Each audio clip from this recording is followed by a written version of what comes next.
प्रदेश कमिटीका सदस्य कमरेडहरू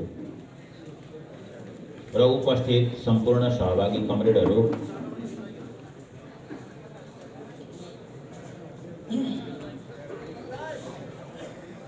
आज हामी जसरी जम्मा भएका छौं,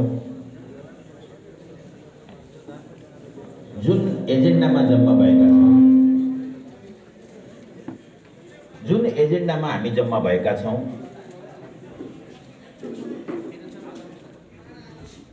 यो असाध्यै महत्त्वपूर्ण छ भन्ने मलाई लाग्छ।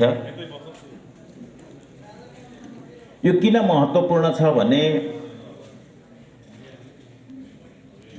यो भेलाले देशभरिका यस्ता भेलाहरूले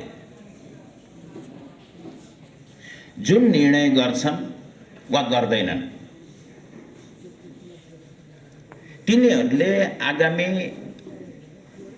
हाम्रो मुलुकको कम्युनिस्ट पार्टी, कम्युनिस्ट आन्दोलन, हाम्रो लोकतन्त्र, यसको दिशालाई निश्चित गर्नेछ। यो सम्झिनु होला कमरेड, सबैले सम्झिनु होला कि आज हामीले गर्ने संकल्प, जुन प्रयोजनका लागि हामी उपस्थित भएका छौं, यहाँ हामीले गर्ने संकल्प यो 70 वर्षसम्म कम्युनिस्ट पार्टीले लडेको, रगत बगाएको, शहादत को जुन विरासत छ, यसका अकथनीय दुःख पीडा, यसका लागि मान्छेहरूले गीत गाएर, कविता लेखेर, लडेर, भिडेर, जेल बसेर, यातना खपेर, गोली खाएर बनाएको यो जे विरासत हो, हाम्रो 70 वर्षको विरासत, यसमाथि आज डरलाग्दो चुनौती खडा भएको छ र यसमाथि विमर्श गर्न, यसमाथि विचार गर्नका लागि तपाईँ हामी जम्मा भएका छौँ। यस अर्थमा यो धेरै महत्त्वपूर्ण छ। 10 वर्षपछि यो कुरा सम्झिँदाखेरि त्यतिखेर बाँच्नेहरूले, 10 वर्षपछि बाँच्नेहरूले, 20 वर्षपछि बाँच्नेहरूले या त यत्रो प्रयत्न गर्दाखेरि पनि हामीले सकेनौँ र आज मुलुकको यो दुर्दशा भयो भनेर 10 वर्ष 20 वर्ष पछाडि हामीले सम्झिनेछौँ। त्यो तबाहीमा, त्यो बर्बादीमा हामीले प्रयत्न त गर्यौँ तर सकेनौँ भनेर यस्तै केही कथा हामीले चाहिँ सुनाउँछौँ होला मानिसहरूलाई, हाम्रा सन्तानहरूलाई यस्तै केही कुरा सुनाउँछौँ होला। या त हामीले एउटा डरलाग्दो, खतरनाक, रहस्यपूर्ण, म रहस्यपूर्ण भन्ने गरेको छु, यो रहस्यपूर्ण जुन कदम कमरेड केपी ओलीले सुरु गर्नुभयो, चाल्नुभयो, जुन कम्युनिस्ट आन्दोलनको विरुद्धमा छ, लोकतन्त्रको विरुद्धमा छ, हाम्रो संविधानको विरुद्धमा छ, जुन संविधान जारी गर्न र जारी गरेपछिको मूल्य मात्रै पनि हामीले कति तिरेका छौँ भन्दा 5-5 महिना यो मुलुकले भारतको नाकाबन्दी सहेर संविधानको रक्षा गरेका छ। त्यो एउटा घटना हो। बाहिरबाट हामीमाथि जुन दबाब थियो, संविधानको विरुद्धमा जुन दबाब थियो, त्यो दबाबलाई रोक्नका लागि र यो संविधानको रक्षा गर्नका लागि, त्यसलाई बचाउनका लागि मात्रै हामीले त्यसलाई अँगालो हालेको मूल्य, हाम्रो संविधान, हाम्रो रगत पसिनाले बनाएको संविधानकोलाई अँगालो हालेर जोगाउन प्रयत्न गर्दाखेरिको हामीले मूल्य 5 महिनाको नाकाबन्दी हामीले बेहोरेका छौँ भनेपछि त्यो लेख्नका लागि, त्यसमा स्थापित गरिएका अधिकारहरू पाउनका लागि त 70 वर्ष मान्छेले लडेका छन्। यसर्थ आज संविधानको रक्षा गर्ने भनेको धेरै ठुलो कुरा छ। यसलाई नबिर्सौँ, यसको गहिराईलाई नबिर्सौँ, यसको इतिहासलाई नबिर्सौँ, यसमा बगेको रगत पसिना र मेहनतलाई हामीले नबिर्सौँ। यस अर्थमा हामी आज त्यही विषयमा छलफल गर्न यहाँ उपस्थित भएको कारणले गर्दाखेरि सम्भवतः यो भेला र यस्ता देशभरि गरिएका भेलाहरू असाध्यै महत्त्वपूर्ण छन्। हाम्रो इतिहासका लागि हो, हाम्रो भविष्यका लागि यी धेरै महत्त्वपूर्ण छन् भन्ने मलाई लाग्छ। आज भएको घटना के हो भन्दा कमरेड केपी ओली प्रधानमन्त्रीले संविधानको उल्लङ्घन गरेर बरखिलाफ गएर उहाँले संसद विघटन गर्नुभयो। जुन संसद एक हिसाबले भन्ने हो भने कम्युनिस्ट पार्टीले यसरी यो तरिकाले धरतीभरिकै इतिहासमा हेर्दाखेरि कम्युनिस्ट पार्टीका लागि नै यो यो यो एक हिसाबले भन्दा अनौठो सुनौलो एउटा अवसर हो। त्यो संसद विघटन गरेर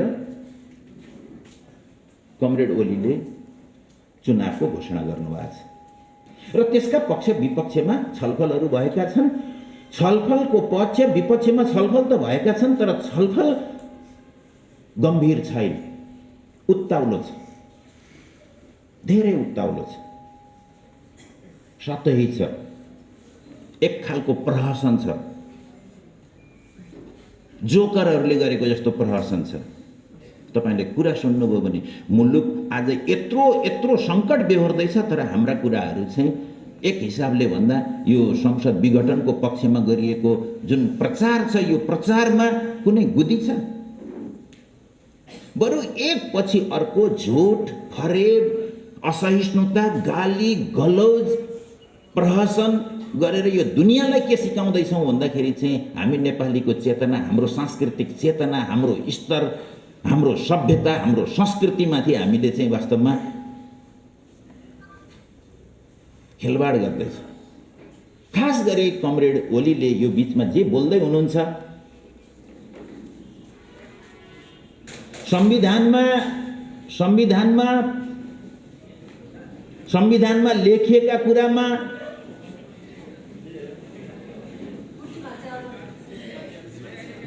संविधानमा लेखिएको कुरामा के लेखिया छ भनेर 4-5 क्लासका विद्यार्थीलाई पढाउँदाखेरि हुन्छ। बडा सफा छ,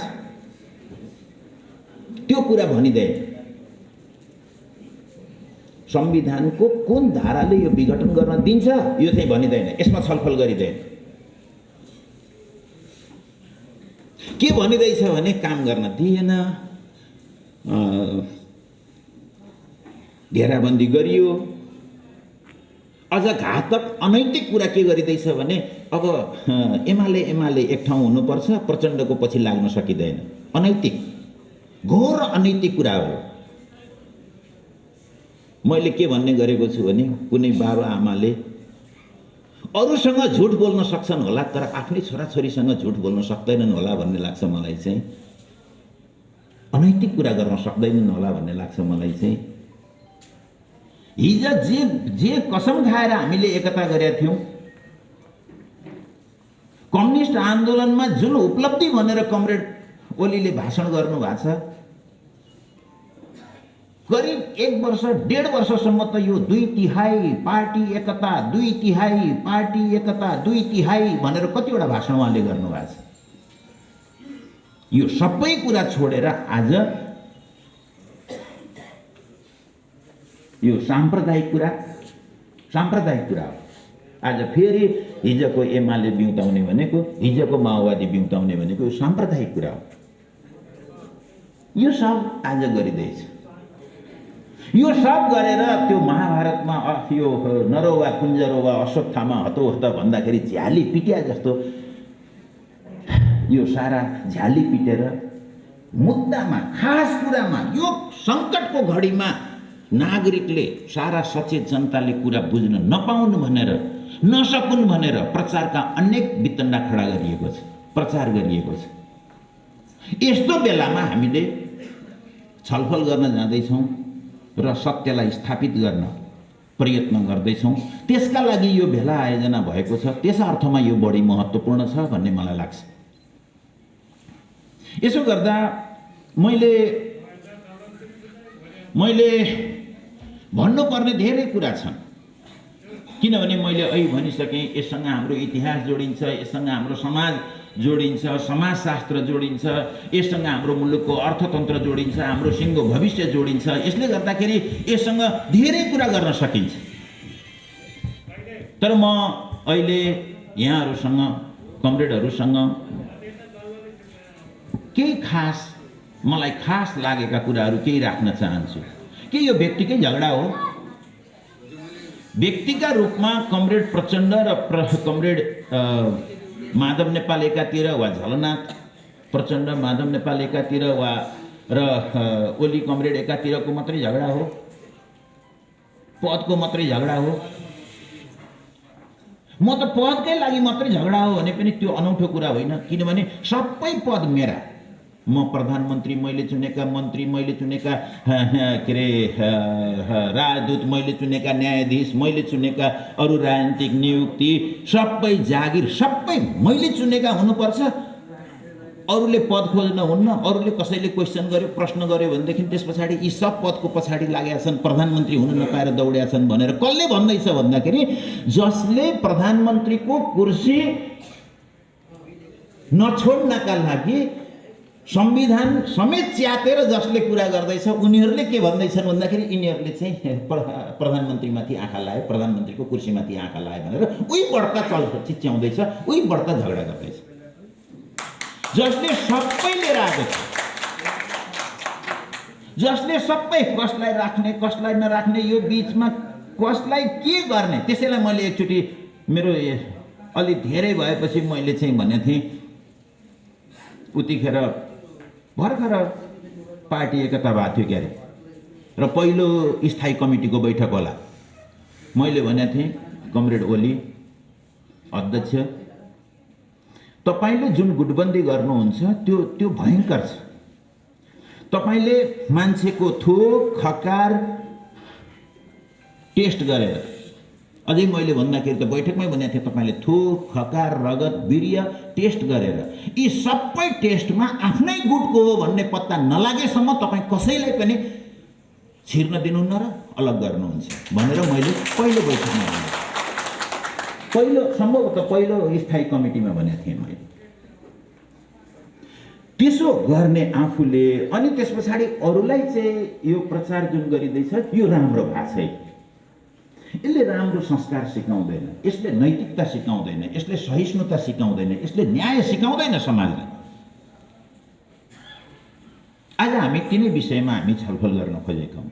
किन आयो यो व्यक्तिगत झगडा? अहिले मैले भने यिनीहरू एकातिर मात्रै लागेका हुन् वा यी व्यक्तिले जहाँ उभिएका छन् यी व्यक्तिहरू उभिएको ठाउँमा हाम्रो समाजका प्रवृत्तिहरू, विचारहरू, सिद्धान्तहरू गाँसिएका छन् कि छैन? व्यक्ति जोसुकै होला, तर एजेन्डा के हो? यो चाहिँ मुख्य कुरा हो।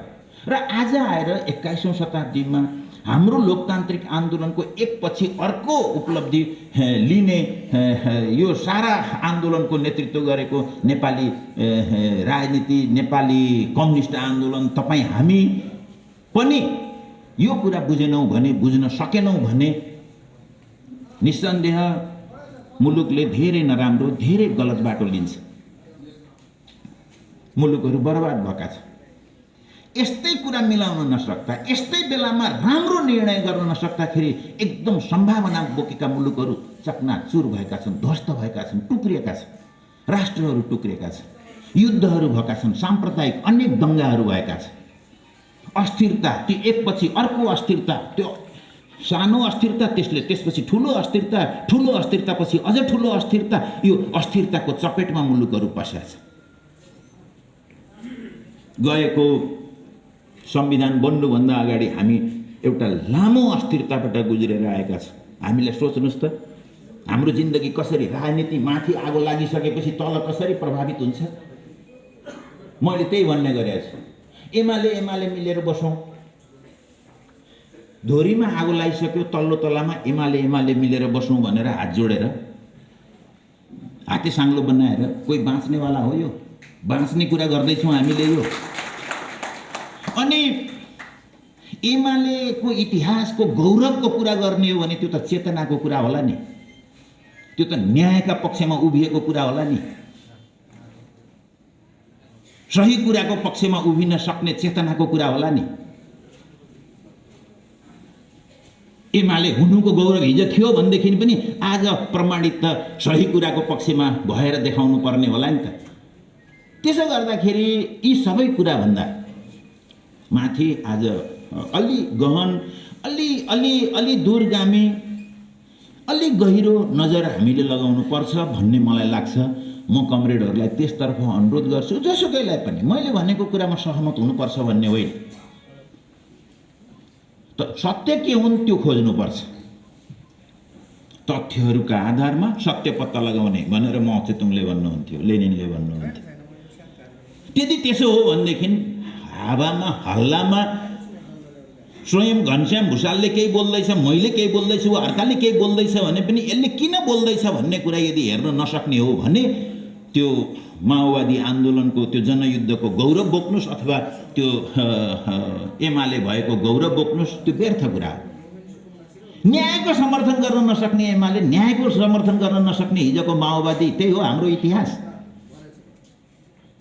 त्यही हो, हामी बाँधा थियौँ, हाम्रो इतिहास बाँधा भएर बितेको हो, चाकर भएर बितेको हो। अर्काले सही हो भनेकालाई सही हो भनेर, अर्काले गलत हो भनेकालाई गलत भनेर हिँडेर बितेको हो हाम्रो इतिहास। हाम्रो योगदान, हाम्रो त्याग भनेको त्यसका लागि हो, सोच्नुपर्छ भन्ने लाग्छ मलाई चाहिँ। त्यस अर्थमा पनि अब यस हिसाबले भन्दाखेरि अलि धेरै कुरा हुन्छ, फेरि यो लामो कुरा हुन्छ, म त्यतातिर पनि जान्न फेरि, होइन। त्यसो गर्दा यी सबै कुराभन्दा मैले कमरेडहरूलाई सधैँ भन्ने गरेको छु, अहिले पछिल्ला दिनमा पनि भन्दै आएको छु कि यो चरित्र हत्याले, खुट्टा तानातानले, गाली गलौजले, नाटक प्रदर्शनले, टुक्का प्रदर्शनले समाज चल्दैन, चल्या छैन। इतिहासको गतिलाई अगाडि बढाउँछौँ भन्ने ती सचेत मान्छेहरूले त मैले क्रान्तिकारी हुने भने के हो, क्रान्तिकारी हुने भन्ने गर्छु के। क्रान्तिकारी हुने भनेको अरू केही होइन, दुईटा शर्त छन् क्रान्तिकारी हुने भने। एउटा सत्यका पक्षमा उभिने, दोस्रो सत्यलाई स्थापित गर्नका लागि भयभरको सामर्थ्य प्रयोग गर्ने, त्यो क्रान्तिकारी हो। जो सत्यका प्रति नै बेखबर छ, सत्य के हो गलत के हो केही पनि मतलब छैन, त्यो कहिल्यै क्रान्तिकारी होइन। त्यो सचेत नागरिक पनि होइन, त्यो लोकतान्त्रिक नागरिक पनि होइन। त्यस अर्थमा आज हामीले गर्ने काम भनेको सत्यलाई स्थापित गर्ने हो, सत्यको खोजी गर्ने हो। गाली गलौज, खुट्टा तानातान, बेइज्जती,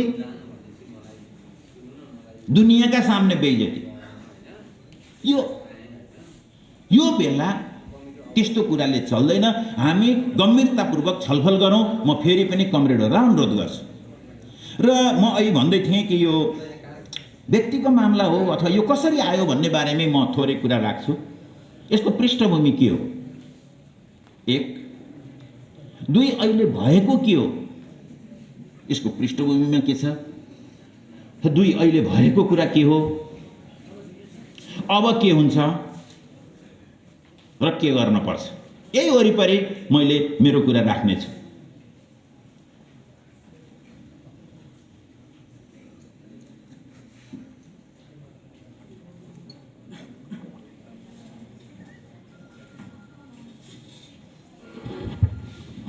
एउटा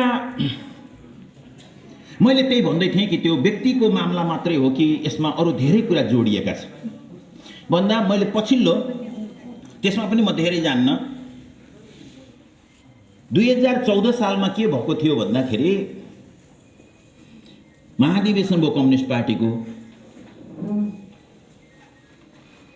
दोस्रो महाधिवेशन। त्यो दोस्रो महाधिवेशनमा नीति सिद्धान्त कमरेड पुष्पलालको पारित भयो र नेतृत्व साथी केशरजङ रायमाझी आउनुभयो। यो 2014 सालको कुरा थियो। यो बिरलै हुने घटना हो। नीति एउटाको भयो, नेता अर्को भयो। त्यसको परिणाम के भयो भने 17 सालमा राजाले संसद हिँडाइदिए, अहिले जस्तै हिँडाइदिए। बरु त्यतिखेर त राजासँग अधिकार थियो, संविधानमै राजाले जे पनि गर्न सक्छन् भन्ने थियो। सङ्कटकाल लाउन सक्छन्, खारेज जे पनि गर्न सक्छन् भन्ने थियो। राजासँग त्यो संविधान 15 सालको संविधानमा त्यो अधिकार थियो। यद्यपि त्यो भएर पनि त्यो निरङ्कुश तानाशाही कदम थियो भनेर हामीले जुन भन्छौँ नि, त्यो चाहिँ 14 सालमा कम्युनिस्ट पार्टीमा नीति एउटाको नेतृत्व एउटाको भयो। नीति पुष्पलालको पारित भयो, नेतृत्व केशरजङ रायमाझी आए। 17 सालमा राजाले संसद खोसेपछि केशरजङ रायमाझीले राजाको समर्थन गरे। पुष्पलाल जोसँग जम्मा 4वटा मात्रै सिट थिए कम्युनिस्ट पार्टीका त्यतिखेर चाहिँ, पुष्पलाल जसलाई चुनाव हुँदाखेरि अलि धेरै जित्न सकिन्थ्यो कि भन्ने लोभ हुँदो हो नि त, हुनु पर्थ्यो होला नि त। तर कमरेड पुष्पलालले त्यसो भन्नु भएन। कमरेड पुष्पलालले के भन्नुभयो भने यो गैर संवैधानिक, यो अप्रजातान्त्रिक कदम हो, यो प्रतिगामी कदम हो। यसर्थ विघटित संसदको पुनर्स्थापना कम्युनिस्ट पार्टीको नीति हुनुपर्छ भनेर अगाडि राख्नुभयो र कम्युनिस्ट पार्टी त्यसको पक्षमा लाग्यो। घटना है, 14 सालमा महाधिवेशन भयो, नीति एउटा भयो, नेतृत्व एउटा भयो। जसको नीति पारित भएको थिएन त्यो नेता भयो र त्यसले राजाको कदमको समर्थन गरेर गयो। यो 14 सालको घटना। हामी कहाँ के भयो भने 9 महाधिवेशनमा त्यतिखेरको नेकपा एमालेमा नीति जुन पारित भयो त्यो कमरेड ओलीको नीति थिएन। उहाँ त्यसको विरुद्धमा हुनुहुन्थ्यो। त्यतिखेरको सबै एमालेलाई, यो देश दुनियादारलाई थाहा छ कि त्यहाँ विवाद थिए। विवादका दुईटा पक्ष थिए। कमरेड ओली जुन पक्षमा उभिनु भएको थियो, उहाँले यो समाजको परिवर्तन भएको कुरा स्वीकार गर्नु हुँदैन थियो। अब समाजवादतर्फ जाने कुरा स्वीकार गर्नु हुँदैन थियो। यो अहिले पनि उही सामन्ती समाज छ भनेर भन्नुहुन्थ्यो र त्यसले गर्दा पुरानै नीति सिद्धान्तहरूले नै अहिले पनि समाज चल्छ भन्ने कुरा गर्नुहुन्थ्यो। अथवा संक्षिप्तमा भन्ने हो भनेदेखि अझै पनि क्रान्ति गर्नुपर्छ, अझै पनि जनवादी क्रान्ति गर्नुपर्छ भन्ने मान्यतामा उहाँ हुनुहुन्थ्यो।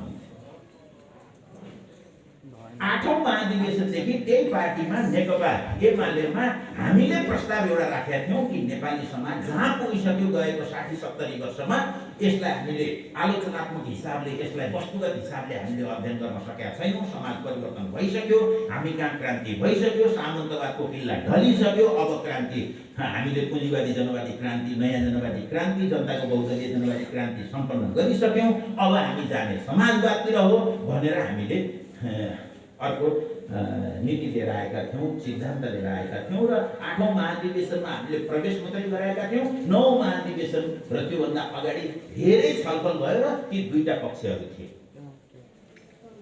र 9औं महाधिवेशनले 8औं महाधिवेशनमा हामीले राखेका सिद्धान्त नीतिहरू पारित गर्यो। र के भन्यो भने त्यसले संक्षिप्तमा भन्दाखेरि दिशाको हिसाबले भन्दा हामी कहाँ जनवादी क्रान्ति सम्पन्न भइसक्यो, अब जाने समाजवादतिर हो। तर समाजवादतिर जानका लागि हाम्रो समाजको अर्थतन्त्र, त्यसको वर्चस्व दलाल पुँजीवादसँग छ अथवा दलाल पुँजीवादी छ। यसर्थ दलाल पुँजीवादलाई साँगुर्याउँदै, नियन्त्रण गर्दै, रूपान्तरण गर्दै हामीले राष्ट्रिय पुँजीको विकास गर्दै अलि लामो समय लाग्छ, हामी समाजवादतर्फ जाने हो भन्ने कुरा यसले तय गर्यो। 9औं महाधिवेशनले एमालेले, नेकपा एमालेको 9औं महाधिवेशनले गरेको कार्यदिशाको व्याख्या यही नै हो। यही व्याख्या हामीले 8औंमा जुन राखेका थियौँ त्यसैसँग मिल्दोजुल्दो व्याख्या माओवादीको, त्यतिखेरको नेकपा माओवादी केन्द्र, त्यसको हेटौडा कङ्ग्रेसले त्यो करिब त्यो ठाउँमा त्यो पनि आइसक्यो। यता नेकपा एमालेले त्यो निर्णय गर्यो, करिब त्यही निर्णय माओवादीले पनि गरिसकेका थियो भने सैद्धान्तिक रूपमा अब दुईटा पार्टी अलग अलग भइराख्नु पर्दैन है भन्ने कुरा हामी आफूले भन्दैछौँ। त्यतिखेरको नेकपा एमालेमा जसले यो सिद्धान्तको कुरा बुझेका थिए तिनीहरूलाई के थाहा थियो भन्दाखेरि अब यी दुईटा पार्टी इतिहासमा जतिसुकै लडाइँ झगडा भए पनि रगत पछि भए पनि अब बाटो एक ठाउँमा उभिएका छौँ, जान सकिन्छ भन्ने थियो र हामी त्यसको पक्षमा हामी क्रमशः त्यो सैद्धान्तिक रूपले छलफल चल्ने, दुईटा पार्टीको बिचमा अलिकति राम्रो सम्बन्ध होस्, सैद्धान्तिक रूपले अलिकति छलफल होस्, वैचारिक रूपले छलफल होस्, साङ्गठनिक हिसाबले पनि नजिक नजिक हुँदै जाने एउटा परिस्थिति होस् भन्ने कुरामा हामीले सोच्दै त्यो पनि मैले थोरै 2 मिनेट लिएर म तपाईँहरूलाई भन्छु कसरी आउँछ समाजवाद, कसरी आउँथ्यो समाजवाद वा आउँछ समाजवाद हाम्रो जस्तो मुलुकमा, अरू सबै मुलुकमा भन्दा हामी कहाँ भिन्न रूपले आउँछ, त्यो भनेको के हो भनेर भन्ने हो भने एकदम सिम्पल कुरा छ। हामीले जनतामा पार्टीले जनताका कुरा लिएर जान्छ र जनताका कुरा लिएर गएको हुनाले जनताबाट उसले मत प्राप्त गर्छ र उसले राज्यका विभिन्न ठाउँमा आफ्नो उपस्थिति जनाउँछ, त्यो पालिकामा, प्रदेशमा वा सङ्घीय सरकारमा, संसदहरूमा वा विभिन्न ठाउँमा। र यो प्रक्रिया कसरी अगाडि बढ्छ भने हामी जनताको कुरा लिन्छौँ, राष्ट्रिय पुँजीको विकास गर्ने कुरा गर्छौँ, समाजवादतिर जाने कुरा गर्छौँ। अझै भन्ने हो भने हामी जुन ठाउँमा कार्यकारी ठाउँमा जान्छौँ हामीले रोजगारी सिर्जना हुने हाम्रो आर्थिक क्रियाकलापका सबै योजनाहरू रोजगारी बढीभन्दा बढी रोजगारी सिर्जना हुने हिसाबले हामीले तय गर्छौँ। यो गाउँपालिकामा, प्रदेशमा, सङ्घमा सबैतिर यो गर्छौँ र यसरी हामी जाँदाखेरि जति रोजगारी सिर्जना हुँदै जान्छ त्यति राष्ट्रिय पुँजी विकास हुँदै जान्छ, जति राष्ट्रिय पुँजी विकास हुँदै जान्छ त्यो सङ्कलित पुँजीलाई हामीले गरिब, श्रमिक, अपहरित, पिछडिएका ती समुदायको शिक्षा, स्वास्थ्य, अरू विषयमा तिनीहरूको रोजगारी, तिनको जीवनको अझ राम्रो व्यवस्थाका लागि लगाउँदै जान्छ। यो क्रम बढ्दै जान्छ। यस क्रममा के गर्छ पार्टीले भन्दा पार्टीले जनतामा जान्छ, जनताले पार्टीका मान्छेहरूलाई, प्रतिनिधिहरूलाई चुन्नेछन्, जुन जुन ठाउँमा ती प्रतिनिधिहरू जान्छन् ती मान्छेहरूले पार्टीको घोषणापत्र अनुसार काम गर्छ। त्यो घोषणापत्र जनताबाट ल्याइएको हुन्छ, जनमत अनुसार बनाइएको हुन्छ। जनमत अनुसार घोषणापत्र बन्छ, त्यो पार्टीले तिनीहरूलाई निर्देशन दिन्छ, पालिकामा वा प्रदेशमा वा सङ्घमा। त्यहाँको प्रधानमन्त्री, मन्त्रीहरूले त्यस अनुसार काम गर्छन्। प्रधानमन्त्री, मन्त्रीहरूले गरेको त्यो काम जनताको पक्षमा हुन्छ र पार्टी सम्पूर्ण हिसाबले शक्ति लाएर फेरि जनतामा जान्छ र बताउँछ कि हेर भाइ हाम्रो पार्टीले यो काम गर्यो, हाम्रो पार्टीको सरकारले यो काम गर्यो भनेर जान्छ। अब हिजोभन्दा अझ बढी जनमत प्राप्त हुन्छ। त्यस अवस्थामा पार्टी अझ बलियो हुन्छ। बलियो पार्टीले बलियो सरकार बनाउँछ, बलियो सरकारले अझ धेरै राम्रो काम गर्छ, अझ धेरै राम्रो कामलाई पार्टीले अझै बढी जनतामा लैजान्छ र यो चक्र घुमिरहन्छ। 5, 7, 10, 15 वर्षमा मुलुक फेरिन्छ। राष्ट्रिय पुँजीको पनि विकास हुँदै जान्छ, समाजवादको पनि तयारी हुँदै जान्छ। हामी यसरी समाजवादतर्फ जान्छौँ भन्ने यसको व्याख्या हो। यसलाई ध्यान दिनु होला। यो सिद्धान्तको कुरा यस्तै यस्तै हुन्छ। अब समाजवाद कसरी आउँछ त? संसदीय तरिकाले समाजवाद ल्याउने तरिका के हो भन्दा हामी संसदमा जान्छौँ, विभिन्न तहका संसदीय उसमा जान्छौँ, चुनाव लड्छौँ। चुनाव कसरी लड्छौँ भन्दा पार्टीले हामीलाई चुनाव एउटा घोषणापत्र दिन्छ, त्यो घोषणापत्र जनताका बिचमा बनाइन्छ। जनताको बिचमा बनेको घोषणापत्र लिएर चुनावमा जान्छौँ, चुनावमा गएर जित्छौँ किनभने हामीले जनताको कुरा गरेका छौँ। जति हामीले जित्छौँ त्यस आधारमा हामीले जनताको पक्षमा काम गर्छौँ, दुईटा काम गर्छौँ, राष्ट्रिय पुँजीको विकास गर्छौँ र न्याय इन्साफको कुरा गर्छौँ। यो दुईटा काम हाम्रा सारा प्रतिनिधिहरूले, देशभरिका सारा प्रतिनिधिहरू, मन्त्रीहरू यिनीहरूले काम गर्नेछ। त्यो भनेको राम्रो काम गर्नेछ।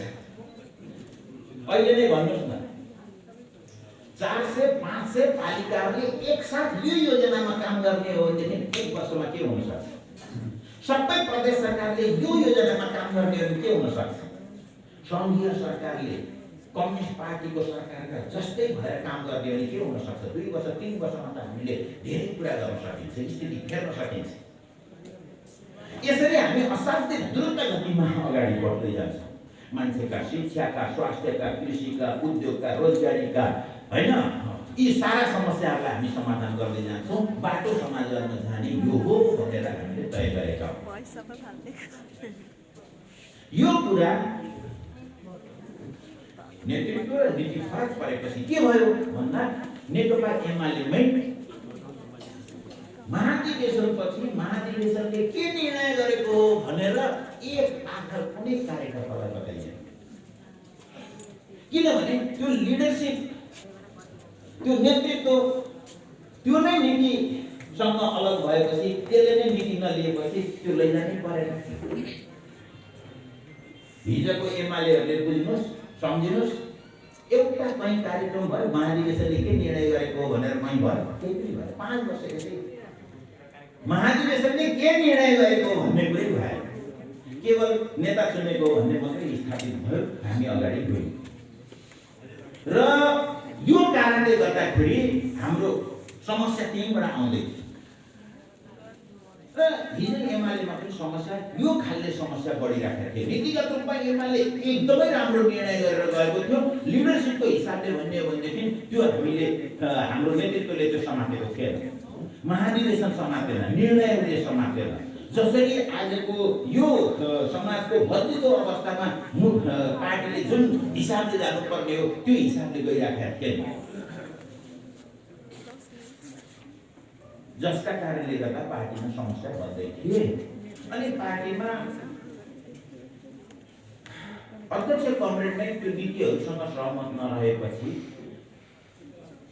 खास गरी चुनावमा जाने जित्ने, चुनावमा गएर जित्ने के जितेर के गर्ने भन्दा फेरि यो कुरा मैले धेरै अगाडिदेखि, करिब 10 वर्ष अगाडिदेखि, 12 वर्ष अगाडिदेखि भन्दै आएको छु, दुनियाँका सामने राख्दै आएको छु कि जनताको बहुदलीय जनवादको क्रान्तिकारी सारलाई मारेर हामीले के गर्यौँ भन्दाखेरि जनताको बहुदलीय जनवाद भनेको चुनावदेखि चुनावसम्म। चुनावपछि के गर्ने भन्दा चुनाव गर्ने, हारियो भने के गर्ने, जित्न प्रयत्न गर्ने, जितेपछि के गर्ने भन्दा फेरि बस। कम्युनिस्ट पार्टी भनेको चुनावदेखि चुनावसम्म जाने, चुनावदेखि चुनावसम्म मात्रै जाने नीति भएपछि अब पार्टीमा टिकट कसले पाउनुपर्छ भन्दाखेरि चाहिँ पार्टीमा टिकट जिताउनु पर्नेले, जित्नु पर्नेले उम्मेदवारी दिने, जित्नु पर्नेलाई उम्मेदवारी दिने हो कि जित्न सक्नेलाई उम्मेदवारी दिने हो भन्ने कुरा छुट्टिँदै गयो। अब जित्न सक्ने यसो हेर्ने गाउँ ठाउँ समाजमा जोसँग पैसा छ, के छ, आफ्नो बुटको खल्तीको मैले भने फुट खपा सबै मिलेको त्यस्तो छ भनेदेखि त्यसलाई टिकट दिने, अरूलाई नदिने। एउटा घटना हो। अब यो भन्दाखेरि लामो पनि हुन्छ। कृष्ण पौडेल म चिन्दैछु, हामी धेरै अगाडिदेखिका साथ। मैले हाम्रो लिडरहरूलाई यहाँ टिकट बाँड्नेहरूलाई के भनेको थिएँ भने लुम्बिनीमा तपाईँ हामी जति लिडरहरू छौँ पोलिटिक्समा लागेर गुमाएको हाम्रो हिजोको एमाले धारमा भन्ने हो भने त्यो अग्र पङ्क्तिमा कृष्ण पौडेल पर्छ भन्ने कुरा मैले धेरै भन्दै आएको थिएँ, लिडरहरूसँग पनि यो भन्दै आएको थिएँ। उसले जे गर्यो हिजो विद्यार्थी छँदाखेरि पनि त्यो तन मन सम्पूर्ण हिसाबले गर्यो। उसले दाँत भाँच्यो, के गर्यो, लड्यो, भिड्यो, आफ्नो सम्पत्ति वास्ता गरेन। मैले उदाहरणका रूपमा मात्रै मैले भन्न खोजेँ। बीचमा एकचोटि कृष्ण पौडेल सांसद हुनुको, संविधान सभा सदस्य हुनु, त्यो संविधान सभाको सदस्यको टिकट नदिनका लागि उहाँभन्दा कमजोर, हिस्ट्री नभएका, चन्दा दिएका नेतालाई चन्दा दिएर टिकट लिए। त्यस्तो त भयो, यो त थाहा छ हामीलाई। तपाईँको टिकट खर्च मैले गर्छु, टिकट मलाई पनि दिनुहोस्। अनि यस्ता गल्लावाल भेला पारेर यस्ता कैयन गल्लावालहरूलाई हामीले टिकट दियौँ। कृष्ण पौडेललाई टिकट दिने बेलामा के शर्त राखियो भने तपाईँ वा कृष्ण पौडेल को लड्ने हो भन्नुहोस् भनेर मलाई शर्त राखियो। कृष्ण पौडेललाई टिकट, मैले त्यो फेरि पनि यो कृष्ण पौडेल व्यक्तिको कुरा गरेको थिएँ। एउटा क्रान्तिकारी लडेर आएको मान्छे जो क्रान्तिका लागि लड्यो, हिजो भूमिगत कालमा त्यत्रो काम गरेर आयो, त्यसलाई टिकट दिन शर्त त्यस्तो थियो। गल्लावालहरूले को टिकट पाए मैले अहिले भन्दिनँ, म पछि भन्नेछु, कुनै बेला भन्नेछु। किन यस्तो भयो भने त्यो नीतिको कारणले त्यस्तो बिग्रदै गर्दाखेरि त्यो नीति नै हामी कतातिर गयौँ भन्दा चुनावदेखि चुनावसम्म जाने गयौँ। मैले फेरि पनि भन्दैछु, जनताको बहुदलीय जनवादको केही क्रान्तिकारी सारहरू थिए, त्यो सबै सकेर त्यो आन्द्रा निकालेको, भुँडी निकालेको त्यो बाख्रो जस्तो बनाएर अनि राम्रो सिँगारेर जनताको बहुदलीय जनवादलाई अनि प्रचार गरेर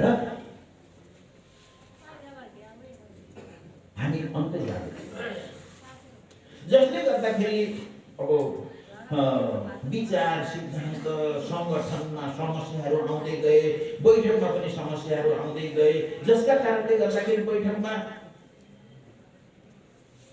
सामूहिकता, आन्तरिक लोकतन्त्र भन्ने कुरा कमजोर हुन थाल्यो। यहीँनिर दुईटा दृष्टिकोण, संसारभरिका पार्टीहरूको सञ्चालन लोकतान्त्रिक तरिकाले हुन्छ। आधुनिक कुनै पनि पार्टी, आधुनिक दुनियाँको कुनै पनि पार्टीको सञ्चालन लोकतान्त्रिक तरिकाले हुन्छ। त्यसमा के घपलाबाजी भएका छन् भने पनि त्यो लोकतन्त्रले नै सुधार्ने भनेको के हो भन्दा पार्टीको नेताले पार्टीको नीति बोल्छ, सरकारमा कोही जान्छ भने त्यसले पार्टीको नीति बोल्छ। यो हाम्रो स्थापित तरिका हो।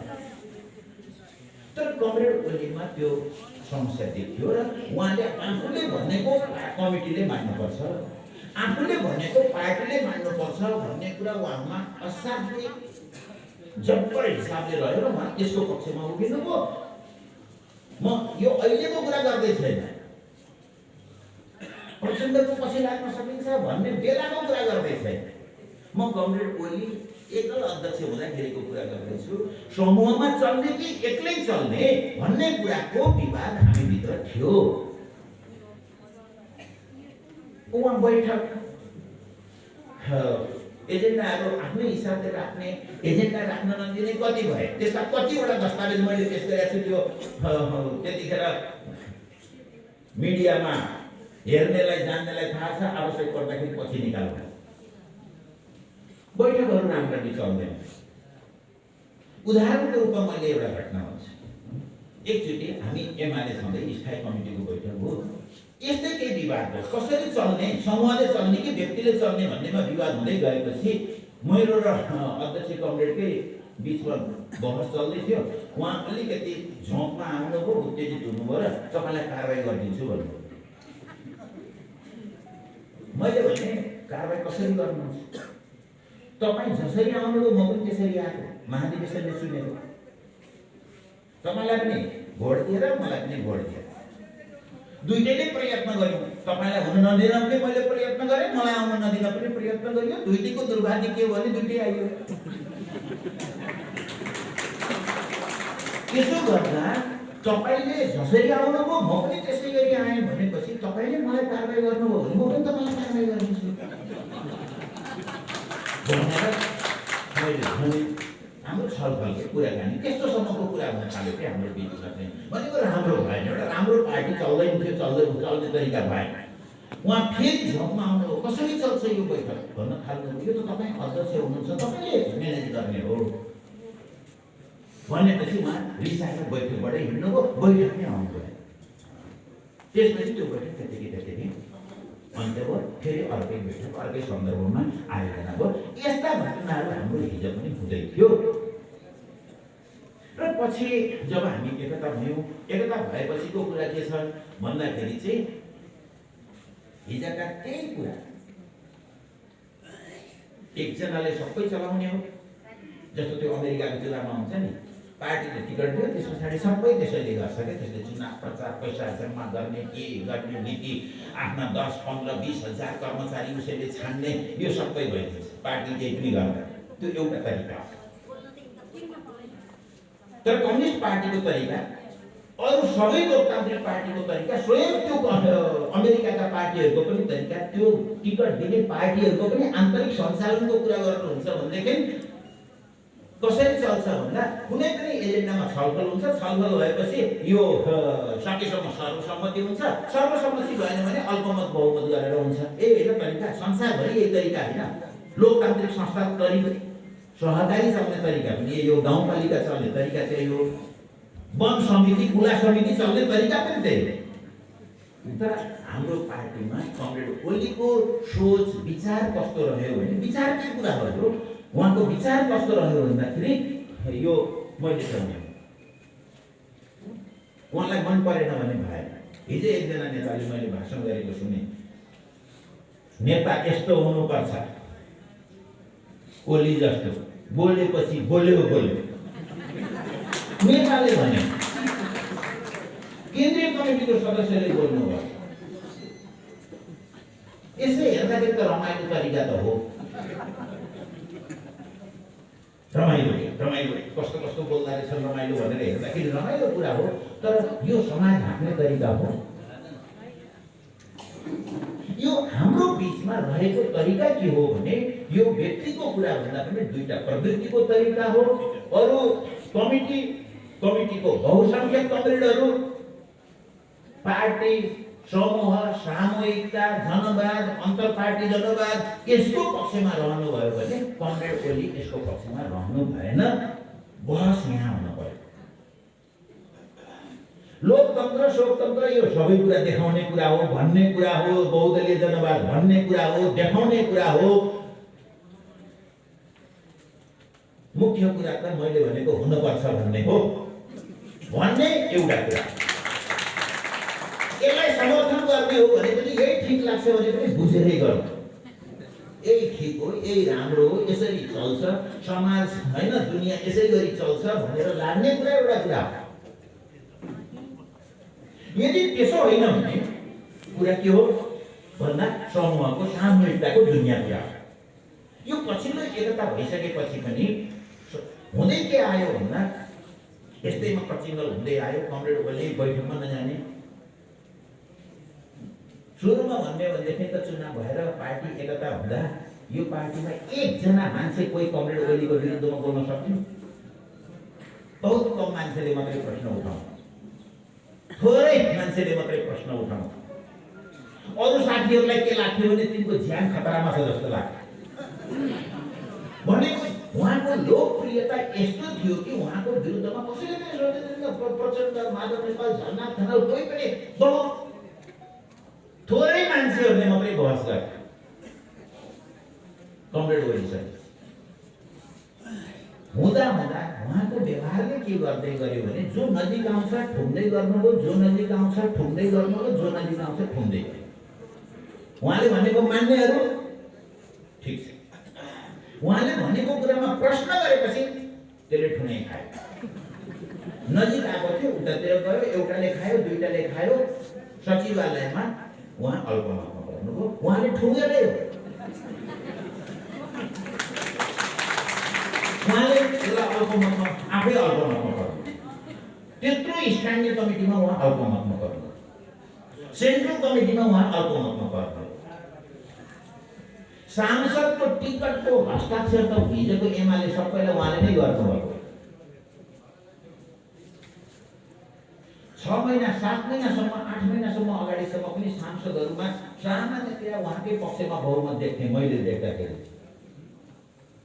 यही 6-7 महिनामा पनि उहाँले जे गर्नुभयो, जसरी पार्टी चलाउनुभयो, जसरी चलाउन खोज्नुभयो, त्यसले न संसदीय दलको बैठक हुन्छ, न पार्टी कमिटीको बैठक हुन्छ, न पार्टी कमिटीको बैठक भयो भनेदेखि त्यसले निर्णय केही गर्दैन।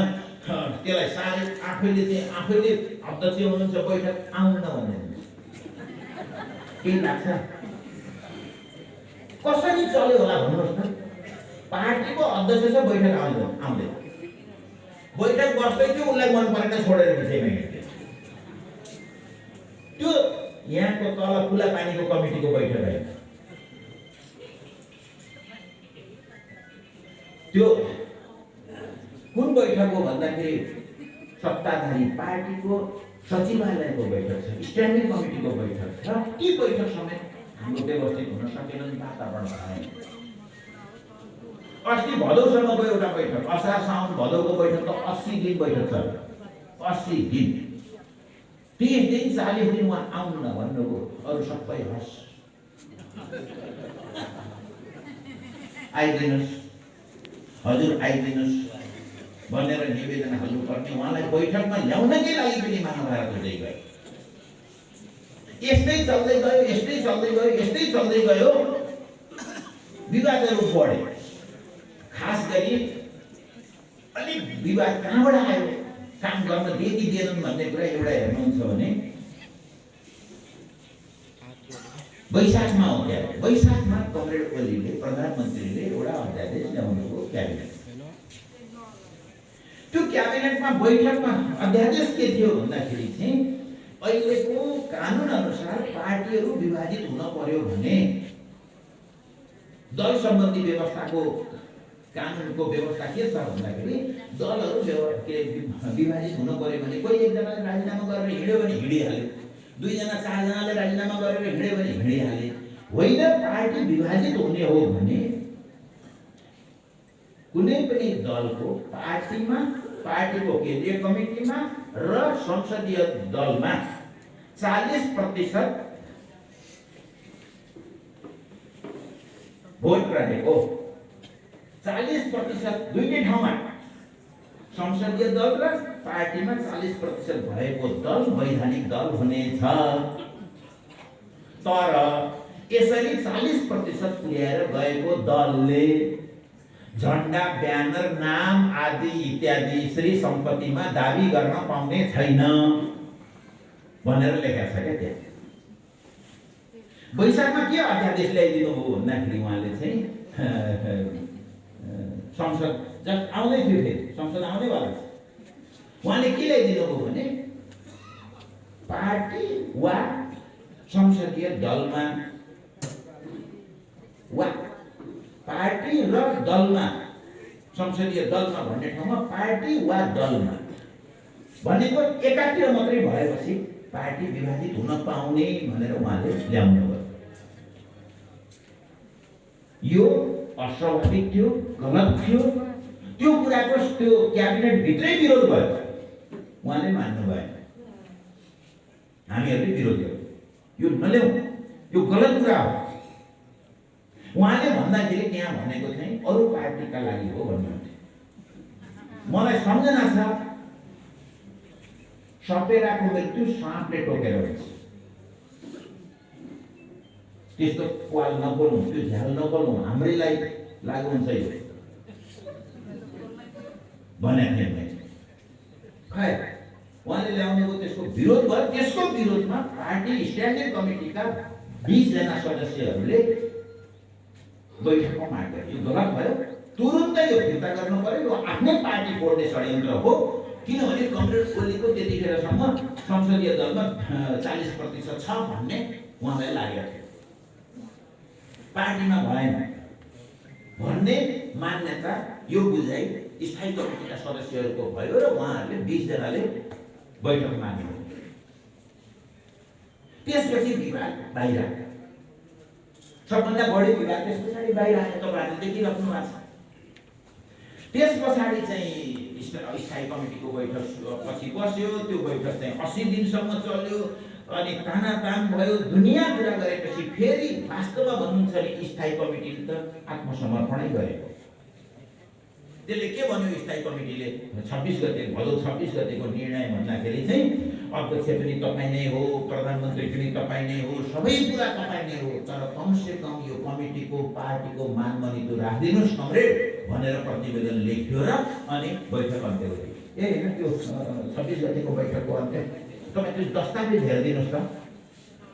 दस्तावेजमा अध्यक्ष तपाईँ नै हो, प्रधानमन्त्री तपाईँ नै हो, तपाईँलाई कुनै चुनौती छैन, हामीले सहयोग गर्छौँ, पार्टीले सारा सहयोग गर्छ, तर तपाईँले मानमनी त राख्नु, पार्टी हो, सल्लाह गर्नुहोस् भनेको यति मात्रै।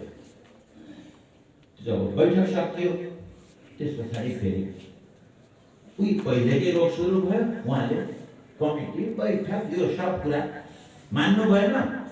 9 जनाको कमिटीमा 5 जना स्थायी कमिटीका आफ्ना कमरेडहरू जम्मा भएर बैठक बस्नु भन्दाखेरि बैठक बस्नु भएन, बैठक बस्नु भन्दा बैठक बस्नु भएन, उनीहरूले लेखेर दिए। ए बैठक बस्नु पर्यो कमरेड, बैठक बस्नु। भन्दा उहाँले 6 कि 7 पेजको एउटा लेखेर चाहिँ तिमीहरू यस्ता उस्ता त्यहाँबाट अर्को लेखिदिनु भयो। त्यसको प्रत्युत्तरमा प्रचण्डको नामबाट एउटा प्रतिवेदन पेश भयो।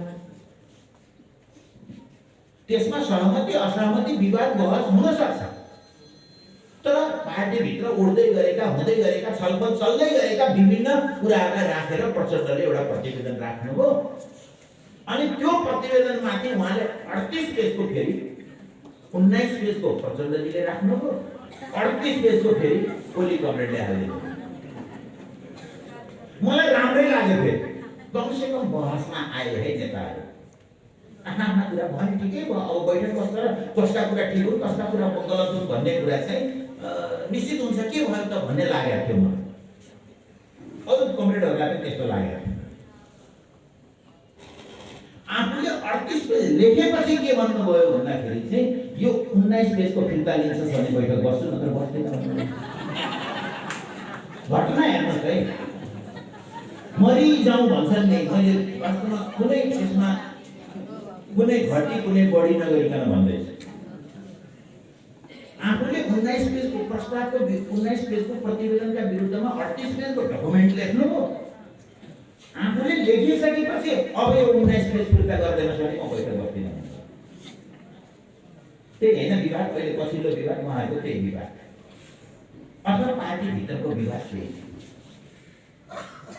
यो हुँदै गयो, त्यस पछाडि चाहिँ स्थिति धेरै चर्किँदै गयो। बिचमा कस्तो भइदियो भने सचिवालयले 3 दिन पछाडि बैठक बस्ने भनेर सर्वसम्मतिले उहाँ पनि बसेर बैठक बसेर निर्णय गर्नुभयो 3 दिन पछाडि बैठक बस्ने भनेर। 1 बजे फलानु दिन 3 दिन पछाडि 1 बजे बैठक बस्ने भनेर लेख्नुभयो। 1 बजे सरकारको क्याबिनेटको पनि बैठक राख्दिनु। सारा देशभरि अस्ति भर्खरको कुराको 1 महिना पनि भएको छैन क्या, देशभरि सारा कार्यकर्ता पसिन अब पार्टी त्यसै दिन खोज्ने यताउता गरेर मिलाइयो। त्यो अनेक कुरा गरेर मिलाइयो।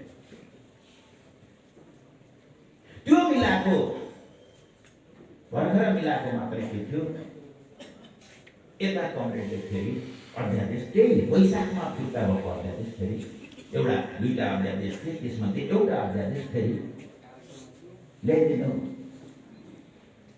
त्यो अध्यादेश ल्याउनु हो। त्यो अध्यादेश ल्याएपछि हल्ला के चल्यो भने कमरेड ओलीले प्रधानमन्त्रीले यो प्रतिनिधि सभा विघटन गर्ने हुनुहुन्छ भन्ने कुरा सरर सबैतिर गएर मिडियाले वार्ता सोध्न थाले। तिनीहरूले भन्न थाले अब विघटन हुँदैछ, आज विघटन हुन्छ, भोलि विघटन हुँदैछ भन्ने भएपछि यो अध्यादेश ल्याएर संवैधानिक परिषदबाट नियुक्त हुने 45 जना पनि हालिहाल्ने।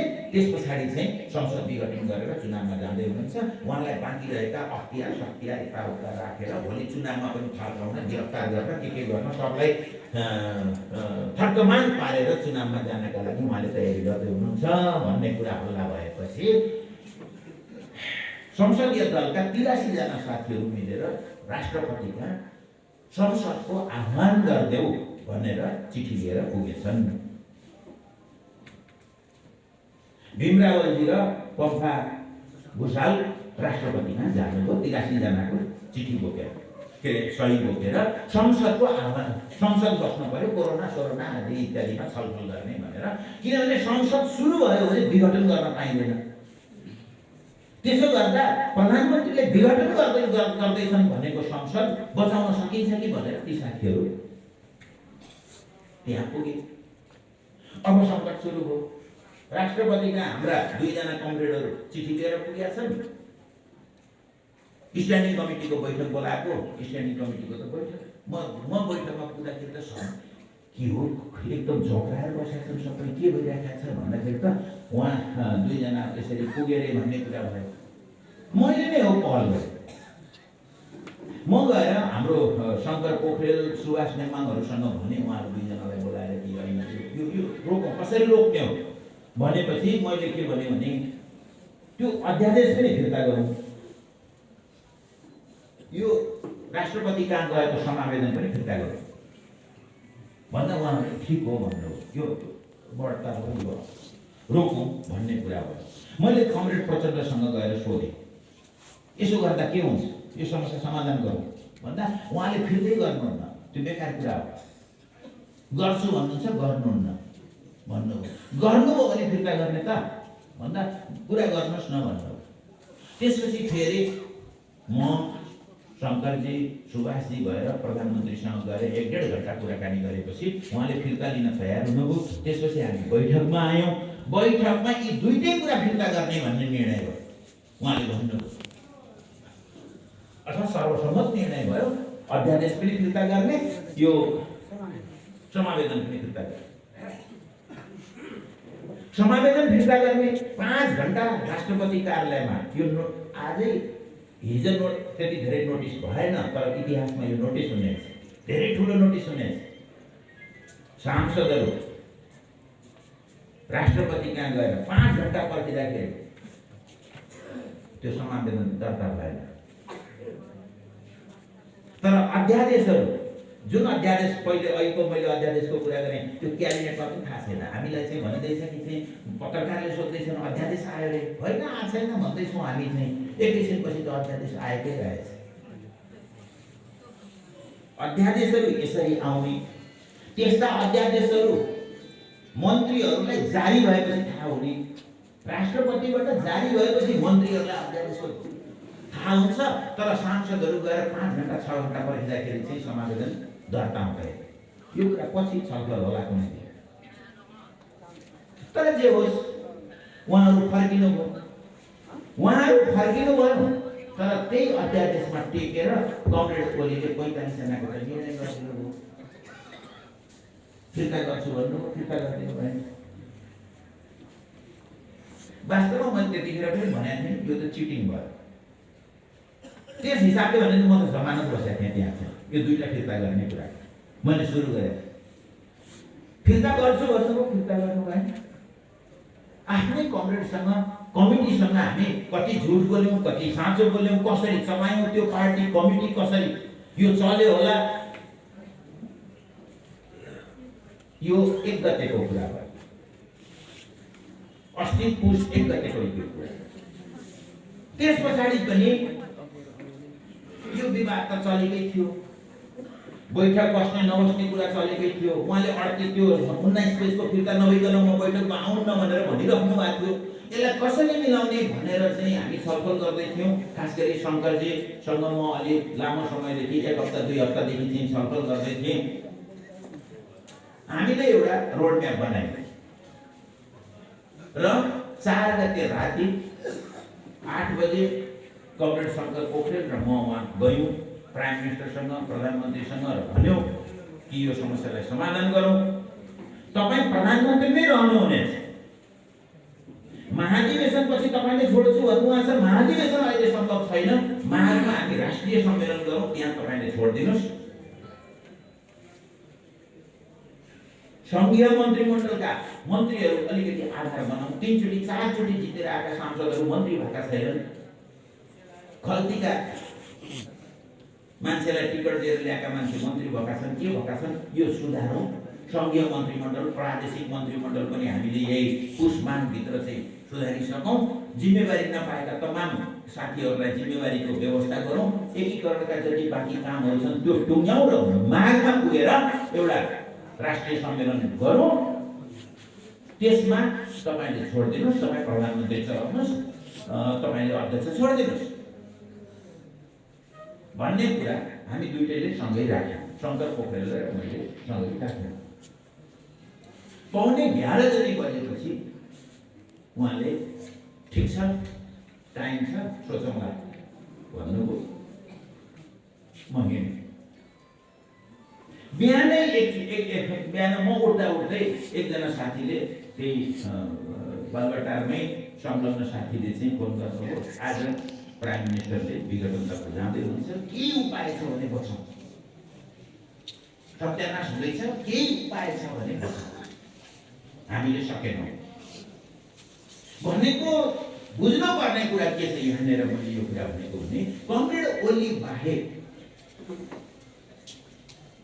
यसको पक्षमा, विघटनको पक्षमा राजनीतिक मुद्दाको कुरा हुन्थ्यो भनेदेखि त शङ्कर कमरेड विघटनको पक्षमा जानुहुन्थ्यो होला। के अरे हाम्रो सुभाष नेमाङ जानुहुन्थ्यो होला। त्यो क्याबिनेटमा जब प्रस्तुत गर्नुभयो त्यो क्याबिनेटमै मैले विरोध गरेको छु।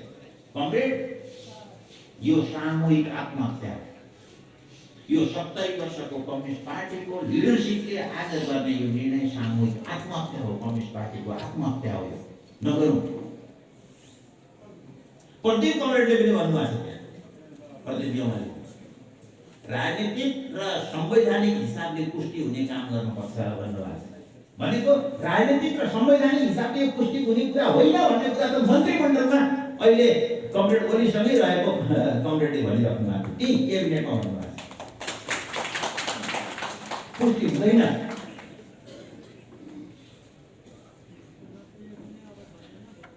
क्याबिनेटमा बसेपछि पनि उहाँले के भन्नुभयो भने हामीलाई अहिले यो निर्णय गरेर राख्ने हो, जारी गर्ने होइन भन्नुभयो। फेरि होला पनि भन्ने पनि लाग्यो। फेरि बाबा यो तहमा मान्छे गइहाल्छ भन्ने त मलाई साँच्चै लागेको थिएन। फेरि 2 घण्टापछि त्यहाँ प्रचण्डजी पनि हुनुहुन्थ्यो, अरू कमरेडहरू पनि हुनुहुन्थ्यो। हामी छलफल गर्दै थियौँ। उहाँ खाना खान्छु भनेर मास्तिर जानुभयो। उहाँ खाना खान्छु भनेर मास्तिर गएको 3, 4, 5 मिनटभित्र त सूचना आइहाल्यो, विघटन भयो भनेर आयो। यो बिचमा भएका घटना यिनै हो। गर्न नदिएको, काम गर्न नदिएको भनेको त्यही एउटा अध्यादेशमा पार्टीको स्ट्यान्डिङ कमिटीका 20 जनाले क्वेसन गरेका हुन्। नत्र भने बिचमा तपाईहरु सबैलाई थाहा छ, जनतामा गएको प्रश्न हो। यो एमसीसी भन्ने मिलेनियम च्यालेन्ज कर्पोरेसन भन्ने एउटा एग्रिमेन्ट अमेरिकी सरकारसँग हुने एग्रिमेन्टका बारेमा पार्टीको केन्द्रीय कमिटीमा छलफल भएको। त्यो छलफल पनि पार्टीले इन्कार गरेको चाहिँ होइन। फेरि तपाईँ हेर्नुहोस् त्यो दस्तावेज, पार्टीले भनेको के हो भने यसलाई राष्ट्रिय हितमा संशोधन र परिमार्जन गरेर सम्पन्न गर्ने भनेको। राष्ट्रिय हितमा गरौँ भन्ने मात्रै कुरा हो पार्टीको आग्रह, केन्द्रीय कमिटीको आग्रह। अरू कुन कुरा चाहिँ गर्न नदिएको, अरू कुन कुरा चाहिँ घेराबन्दी गरेको, एउटा एजेन्डा। म फेरि पनि भन्दैछु, कुन चाहिँ एजेन्डा हो पार्टीले गर्न दिएको? मन परिपूर्ण हुन्छ, आफूलाई फाइदा हुन्छ भनेर झुठो बोल्न हुन्छ, फाइदा हुन्छ भनेर बेस्यालाई खोल्ने गर्न हुन्छ। यस्तो हामीले बच्चाहरूलाई यस्तो सिकाउन सक्छौँ, समाजलाई यस्तो सिकाउन सक्छौँ, गर्न हुँदैन। यो झुट कुरा गरिरहेछ। अनि यस्ता कुरा प्रचार गरेर एमाले एक हौँ, योभन्दा अनैतिक कुरा के हुन्छ? योभन्दा डरलाग्दो कुरा के हुन्छ? यस्तै कुराले राज गर्ने भने हाम्रो समाज कस्तो हुन्छ, हाम्रो परिवार कस्तो हुन्छ? हाम्रो परिवार कस्तो हुन्छ ल भन्नुहोस्। 10 वर्ष पछाडि यस्तै झुट जाल फडे असलै सुत्ता खुट्टा तानातान मन परी स्वार्थका लागि जे पनि गर्ने कुरा नै स्थापित हुँदै जाने भने हाम्रो परिवार समेत के हुन्छ? त्यसो गर्दा यसको पृष्ठभूमि कमरेड ओलीको आफ्नो नियन्त्रणमा समूह, पार्टी, सरकार सबै आफ्नो नियन्त्रणमा हुनुपर्छ भन्ने त्यो चिन्तन, विचार, कार्यशैली एकातिर, यो होइन यो सामूहिक कमिटी आन्तरिक जनवादका साथ यो चल्न पर्छ है भन्ने विचार, यसका पछाडि चाहिँ अन्तर्विरोधपूर्ण थिए। यसको पृष्ठभूमिमा यी कुरा थिए। यसरी आएर यो विघटन भएको छ। यो कुरा मैले पृष्ठभूमिको कुरा भने। के भयो भन्ने दोस्रो प्रश्नमा सफा कुरा छ, दुनियाँले देखेको कुरा छ। बीचमा गिरिजा प्रसाद कोइरालाले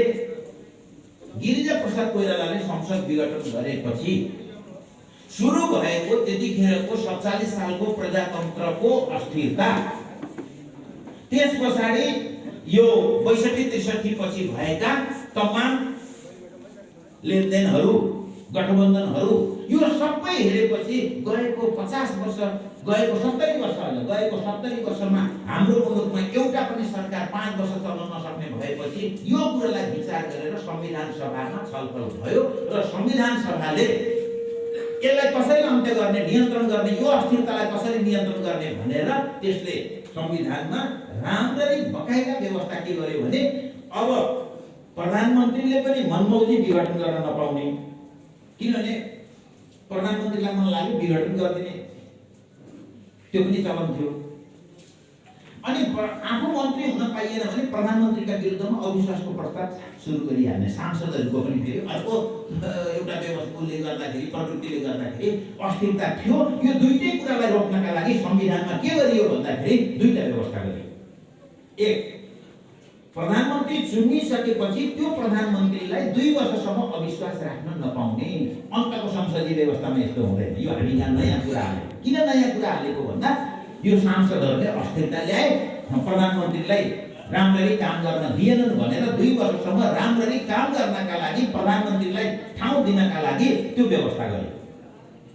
यो सांसदहरूलाई नियन्त्रण गर्नका लागि व्यवस्था गरियो। प्रधानमन्त्रीलाई नियन्त्रण गर्नका लागि प्रधानमन्त्रीले मनमौजी संसद विघटन गर्न नपाउने वा गर्न पाउने जुन यसभन्दा अगाडिको व्यवस्था थियो त्यो हटाइयो, त्यो धारै हटाइयो। 47 सालको संविधानमा प्रधानमन्त्रीले संसद विघटन गर्न पाउने विशेषाधिकार थियो, लेखिएको थियो। त्यसलाई हटाइयो र प्रधानमन्त्रीले संसदको विघटन गर्न सक्ने कुनै पनि व्यवस्था राखिएन। सरकार बन्ने व्यवस्था के भयो भन्दा सबभन्दा ठुलो दलले बहुमत ल्याएपछि त्यसले सरकार बनाउँछ। त्यो भएन, एउटैले बहुमत ल्याएन भने 2टा वा 2भन्दा बढी दलहरूले मिलेर सरकार बनाउँछन्, सकिगयो। त्यो पनि भएन भने सबभन्दा ठुलो दल, ती साना मध्येको पनि सबभन्दा ठुलो दलको नेताले मैले 30 दिनभित्र बहुमत सिद्ध गर्छु भनेर आयो भने त्यसलाई 30 दिनको म्याद दिएर उसले चाहिँ प्रधानमन्त्री चलाउँछ।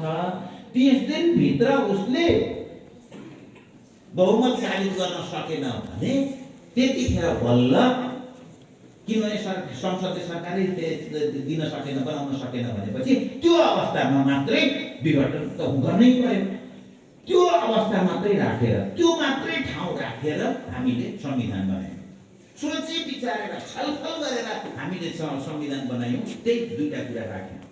अहिले जुन उहाँले घोषणा गर्नुभयो त्यो घोषणा त्यस अर्थमा संविधान मिचेर संविधानमा नभएको कुरा उल्लेख गरेर उहाँले गर्नुभयो। राष्ट्रपतिले अझ त्यसमा अरू फुलबुट्टा जोड्नुभयो। राष्ट्रपतिले त्यो गर्न हुँदैन थियो, त्यो पनि राम्रो काम गर्नुभयो। अन्तर्राष्ट्रिय प्रचलन, हाम्रै पनि प्रचलन, के थाहा छ उहाँलाई चाहिँ हाम्रै प्रचलन र अन्तर्राष्ट्रिय प्रचलन? संसदीय व्यवस्थाको जननी भनिने मुलुकमा, बेलायतमा, त्यहाँ समेत पहिला के भन्थ्यो भने सांसदहरूले अविश्वास राखिहाल्न पाउने र प्रधानमन्त्रीले विघटन गर्न पाउने यो संसदीय व्यवस्थाको सुन्दरता हो भनेर मान्छेहरूले भाषण गरे। त्यो अस्थिरताले बेलायत जस्तो देशमा समेत आजित भएपछि त्यहाँ एउटा कानुन बनाएर 9 वर्ष अगाडि के गरे भन्दाखेरि अब संसद विघटन गर्न पर्यो भने सबै दलको सहमतिमा मात्रै संसद विघटन हुन्छ। भोटिङमा जानुपर्ने भयो भने संसदमा पेश गर्ने, प्रधानमन्त्रीले यो संसद विघटन गरौँ भनेर संसदमै पेश गर्ने र संसदको 2/3ले निर्णय गरेपछि मात्रै संसद विघटन हुन्छ भनेर बेलायतमा समेत 9 वर्षदेखि सुरु गरेका छन्। हामी कहाँ त्यसपछि बन्दोबस्त गरेका हौँ। हामीले सबै अन्तर्राष्ट्रिय प्रचलन हेरेर राष्ट्रपतिले अन्तर्राष्ट्रिय प्रचलन, हाम्रा पनि प्रचलन भनेर यो फुलबुट्टा बाँडेर उहाँले जुन लेख्नुभयो त्यो पनि गलत गर्नु, यो गलत गर्नु। अब के हुन्छ भन्दा बडा प्रश्न छ है कमरेडहरू। दुनियाँलाई हामीले भन्नुपर्छ, बच्चालाई, महिलाहरूलाई, सबै देशवासीलाई, मजदुरलाई, किसानलाई, व्यापारीलाई, उद्योगीलाई, किनभने जब मासतिर आगो लाग्छ त्यस पछाडि उद्योग चल्दैन, उद्योग नचलेपछि रोजगारी चल्दैन, त्यो मजदुरको जिन्दगी प्रभावित हुन थाल्छ। अहिले मासतिर आगो लागेको छ, मान्छेलाई मतलब छैन। तर राजनीति अस्थिर भएपछि कसरी दुःख पाउँछ मुलुकले भन्ने कुरा अस्ति अहिले मैले भने क्या, 365 दिनमा 275 दिनसम्म बन्द भएको त हामीले बेहोरेर आयौँ। हामीले बेहोरेको होइन, अस्ति यही संविधान लेख्नका लागि मूल्य तिरेको होइन हामीले। हामी त्यसरी आएका छौँ। अहिले हामीले संविधान उल्लङ्घन गर्यौँ भने संविधान जारी हुनका लागि हामीले नाकाबन्दी खपेको मुलुक हो। भने हामी आफैले संविधान च्यात्न थालेपछि अरूले संविधान बाँकी राख्छन् कि राख्दैनन्? संविधान भनेको मैले भन्ने गरेको छु कि यो स्वेटर, यो उनको स्वेटर जस्तो एक ठाउँबाट तानेपछि एकजनाले भट्काएपछि अरूले यो सकिन्छ। त्यसपछि त मुलुक फेरि अर्को डरलाग्दो भुमरीमा फस्छ। देशी विदेशी एउटा शक्तिशाली पार्टी जसले मुलुकलाई व्यवस्थित गरेर राष्ट्रिय पुँजीको विकास गर्दै समाजवादको तयारी गर्ने यत्रा सम्भावना भएको ठाउँमा जहाँ विदेशीहरूले पनि अरू शक्तिहरूले पनि देशभित्रैका पनि अस्थिरताका शक्तिहरू सबै एक हिसाबले किनारा लागिसकेको बेलामा ती सबलाई निम्ता दिने गरे त्यो देश बाहिरका देशभित्रका हामीलाई भाड्ने, संविधान भाड्ने, हाम्रो शान्ति भाड्ने, हाम्रो सुरक्षा भाड्ने, हाम्रो विकास समृद्धि भाड्ने शक्तिहरूलाई हामीले अहिले जुन विघटन गरेका छौँ यसले बाटो खोलिदिएको छ। मुलुक डरलाग्दो सङ्कटतर्फ जाँदैछ। कमरेडहरू, चुनाव हुन्छ भनिँदैछ, संविधान च्यातेर चुनाव हुन्छ भन्ने कुराको व्याख्या कसैले पत्याउँछ? जुन चुनाव गर्ने संविधान हो त्यो संविधान च्यात्ने अनि संविधान चुनाव गर्छु भनेर कसैले पत्याउने कुरा हो हामीले। अनि के गर्ने रे संविधान चुनाव गरेर भन्दा बहुमत ल्याउने। यत्रो बहुमत फुटालेर चकनाचुर पारेर अब पार्टीमा यो इतिहास ल्याएर संविधान च्यातेर अनि बहुमत ल्याउने रहेछ। यो पत्याउने कुरा हो, कसैले पत्याउँछ यो? त्यस अर्थमा यो चुनाव गर्नका लागि होइन, यो कमरेड ओली आफैले गर्नुभयो भन्ने कुरा मलाई अहिले पनि विश्वास लाग्दैन। यस्तो भएको छ कि छैन? अन्त धेरै पटक भएको छ। अस्ति भएन संविधान सभा के भो खेलिरहेको हाम्रो हेर्दै के भो तपाईँ हाम्रै अगाडि छुमन्तर भएको होइन अस्ति भर्खर। यसो गर्दा यहाँबाट पसेपछि अब कतै जान्छ यो भन्ने कुरा यो अनिश्चिततातर्फ गयो। यसले जित्यो भने यो अनिश्चिततातर्फ जाने हो, यो अस्थिरतातर्फ जाने हो, यसले बर्बाद पार्ने भयो। यसर्थ आज एउटै मात्रै बाटो छ। हामी हिजोका माओवादी, हिजोका एमाले एकीकृत भएका छौँ।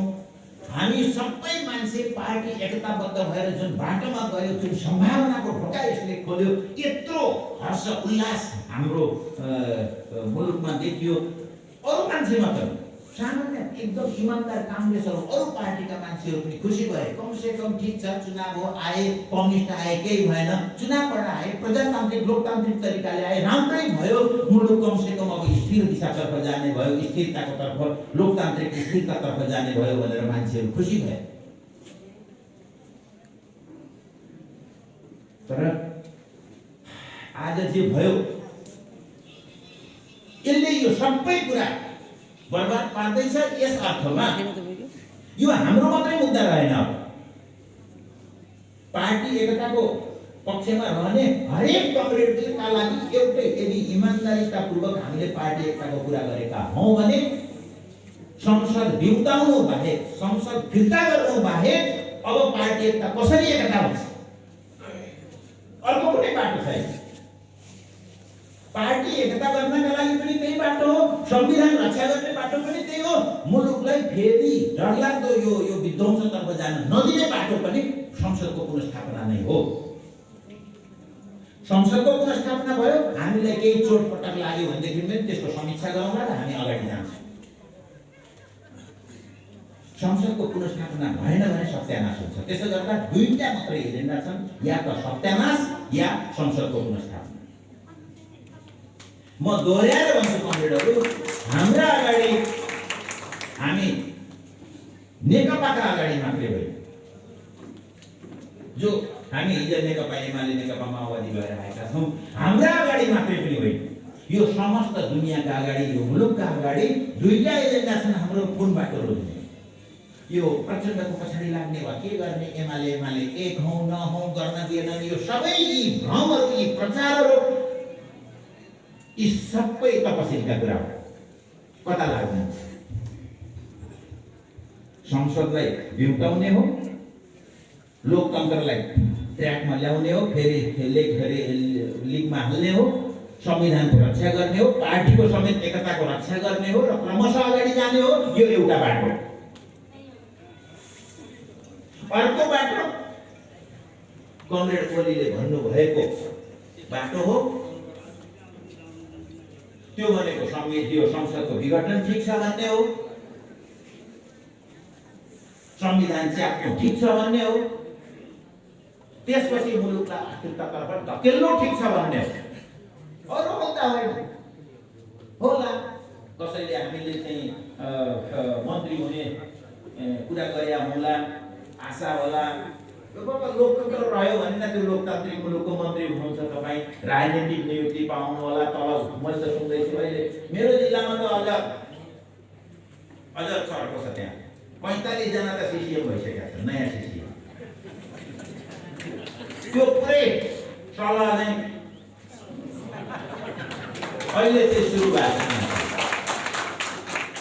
अनि यो गाउँपालिकाको अध्यक्ष, मेयर, यो गाउँ के वार्डको अध्यक्ष सबै वितरण भइसकेका छ। एउटालाई 2टा 3टा 4वटा पद के एक ठाउँमा एउटा पोस्टलाई चाहिँ 4 5 7वटा ठाउँमा बिक्री वितरण भइसकेका छ। आश्वासनहरू सबै भइसकेका छ। हो लागेको पार्टीमा लागेको यो हुने, लिड गर्ने, जाने, काम गर्ने, त्यो अपेक्षा हुने एकदम स्वाभाविक हो। तर यो संविधान मारेर अध्यक्ष, वार्ड अध्यक्ष, संविधान मारेर सांसद हुन्छ, गर्न हुने कुरा हो, सोच्न हुने कुरा हो। राजनीतिक नियुक्ति त्यो मात्रै छैन, ठेक्का, पट्टा, भन्सार, यो सारा वितरण हुँदैछ। अहिले मैले जे कुरा गर्छु, हिजोका पञ्चले यस्तो कुरा कम गर्छ।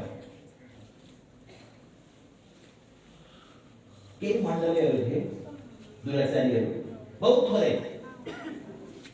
तर अहिले राजनीतिमा यस्तो यो दलाल पुँजीवाद भन्ने गर्छु, दलाल पुँजीवादले यस्तो चकड जमाएको छ कि त्यो हरेक मान्छेलाई भ्रष्ट गरिदिएछ। त्यसमा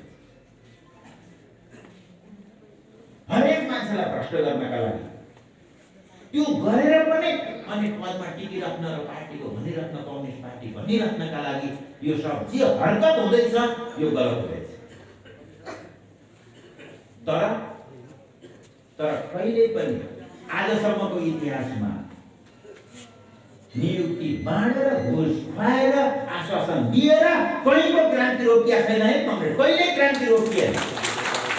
राजनीतिक नियुक्ति बाँडेर क्रान्ति रोकिन्थ्यो भनेदेखि राजा जान्थ्यो, पञ्चायत जान्थ्यो। त्यतिखेर आन्दोलनमा आएका हामी सबै करिब आश्वासन पाएकै मान्छे हो नि। हिजै पञ्चायतमै आश्वासन पाएका हुन् भनेपछि यो रोकिने कुरा होइन। त्यसो गर्दाखेरि हामीसँग 2टा बाटा छन्। अरू दुनियाँ कुरामा नलाग्नु, अरू प्रश्नमै नजाउँ।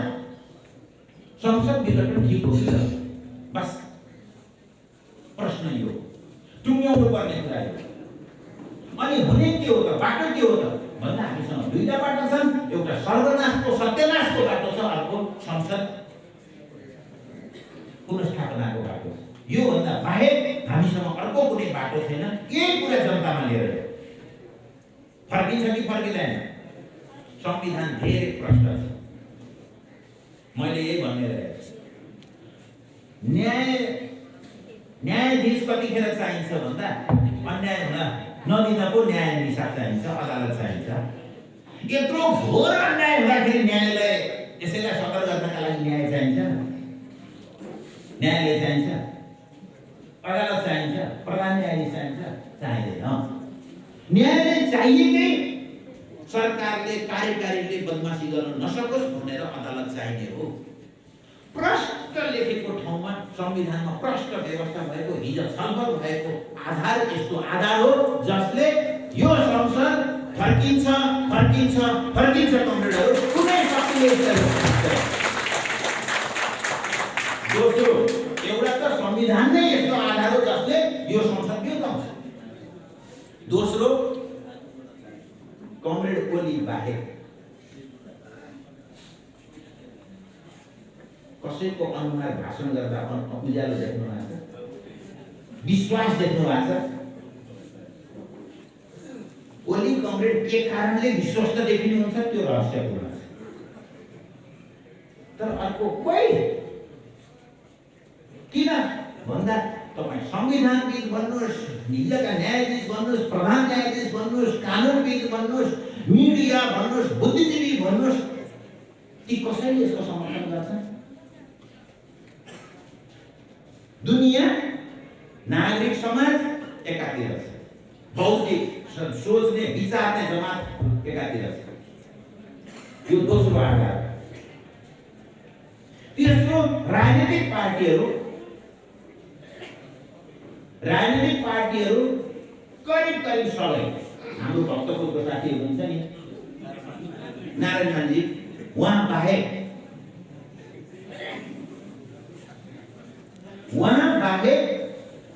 इभन कांग्रेस पनि, नेपाली कांग्रेस पनि, देउवाजी पनि यो गैर संवैधानिक हो भन्ने कुरा भनिराख्नु भएको छ त।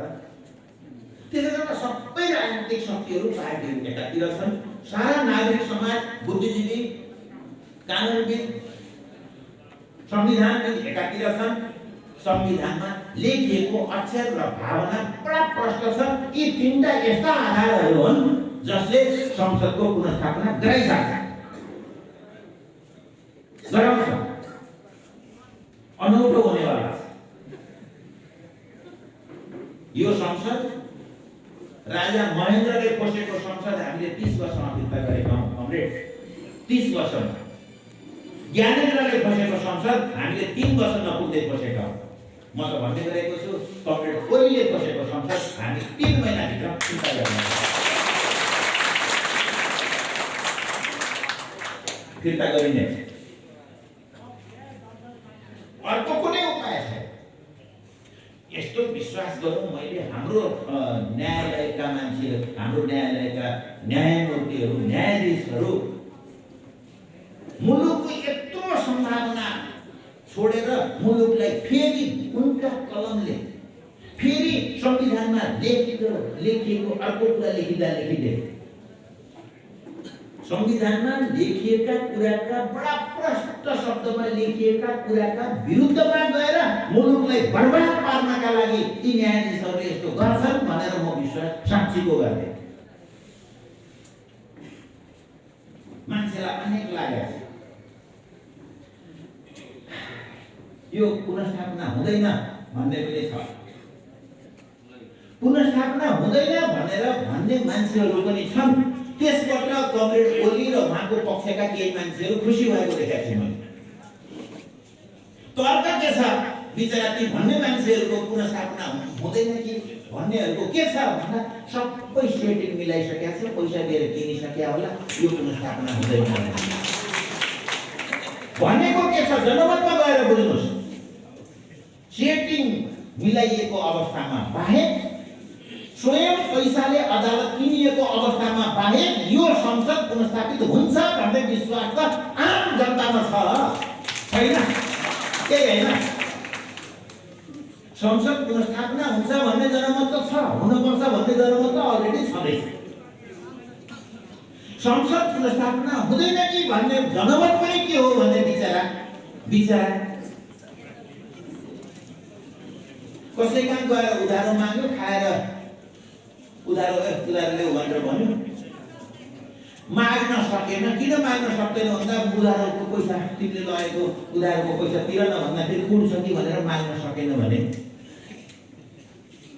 त्यो इज्जतको कुरा हो, त्यो ग्राहकको इज्जतको कुरा हो।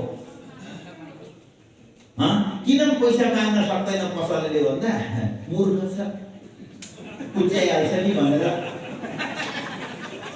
पैसा माग्दैन। त्यो चाहिँ त्यो ग्राहक त्यसको इज्जत हो। यो अहिले कमरेड ओलीको यो इज्जत हो, इज्जत ठान्ने हो यो कुरालाई। दुनिया के भन्दैछ भने यो संसद पुनर्स्थापना हुँदैन कि भन्ने जनमत त्यस कारणले मात्रै भन्दा सेटिङ मिलाइसक्या होला, अदालत किनिसक्या होला। यही होइन आम दुनियाँले सुनेको। यो कुनै इज्जतको कुरा हो, कमरेड ओलीका प्रति विश्वासको कुरा हो। उहाँलाई विश्वास गरेको हो, यो जनताले विश्वास गरेको हो यसो भनेर। उहाँको इमेज उहाँले कस्तो बनाउँदै हुनुहुन्छ, उहाँको पक्षमा आरती उतार्ने कस्तो इमेज, हाम्रो कमरेड ओलीको इमेज, उहाँको बदनामी कसरी गर्दैछन् स्वयं ती मान्छेहरूले हेर्नुहोस् त। त्यहाँ कमरेड ओलीकै पछाडि लाग्दैछन्, उहाँकै उतारेर के आरती उतार्दैछन् र जनताको आशंकालाई उनीहरूले लाभ ठानिरहेका छन्। यो गलत हुँदैछ कमरेड ओली, यो गलत हुँदैछ। म अहिले पनि अनुरोध गर्छु, यो पार्टीको यो पछिल्लो प्रक्रियामा करिब 7-8 महिना निरन्तर यो दिन नहोस् भनेर लागेको एउटा मान्छेको हिसाबले, त्यो स्ट्यान्डिङ कमिटीको मेम्बरको हिसाबले, तपाईँकै एउटा कमरेडको हिसाबले कमरेड ओलीसँग म अनुरोध गर्छु, कमरेड ओली फर्किनुहोस्। कमरेड ओली हाम्रो प्रधानमन्त्री यो दुर्दशामा देखिकन यो दुर्दशा हुँदैछ, सत्यानाश हुँदैछ भनिकन मुलुकका लागि यो दुर्भाग्य नथोपर्नुहोस्। यो मैले यहाँ मात्रै भनेको होइन, म अन्तिममा कमरेड ओलीसँग बिदा हुँदा पनि यही भनेको छु, कमरेड ओली तपाईँले मुलुकमा विध्वंस थोपर्नुभयो।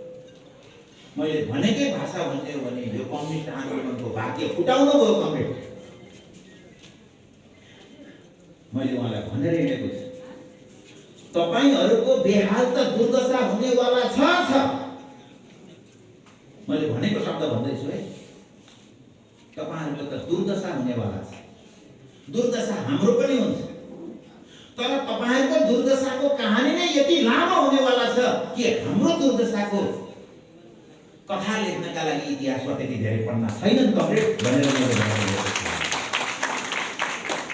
हामी अरू कार्यकर्ता जनताको सारा त्यो दुःखको कहानी, यो मुलुकको दुःखको कहानी लेख्नका लागि इतिहासमा पढ्न हुने छैन।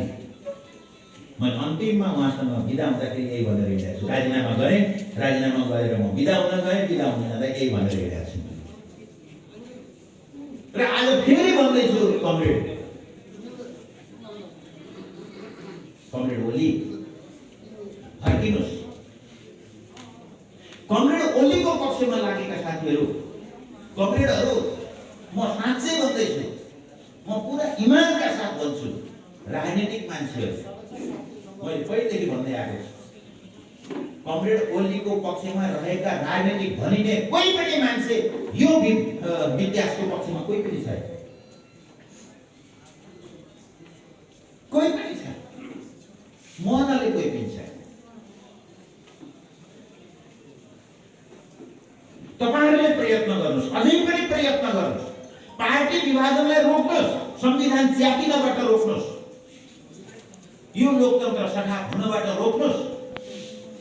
ती सबै कमरेडहरुसँग म अनुरोध गर्छु, हामी सबै त्यो कुरा गरौँ, भनौँ, हरेक कमरेडलाई भनौँ, अहिले नबुझेको यताउता गरेको त्यो हरेक कमरेडलाई भनौँ, कमरेड ओली कमरेडलाई रोक्नुस्, तपाईको क्रान्तिकारी काम यो हो, तपाईको इमानको काम यो, तपाईको आजको नागरिक दायित्व यो हो भनेर हाम्रो यहाँ वरिपरि टोल छिमेकमा कोही हुनुहुन्छ भने उहाँलाई पनि भन्न पर्यो।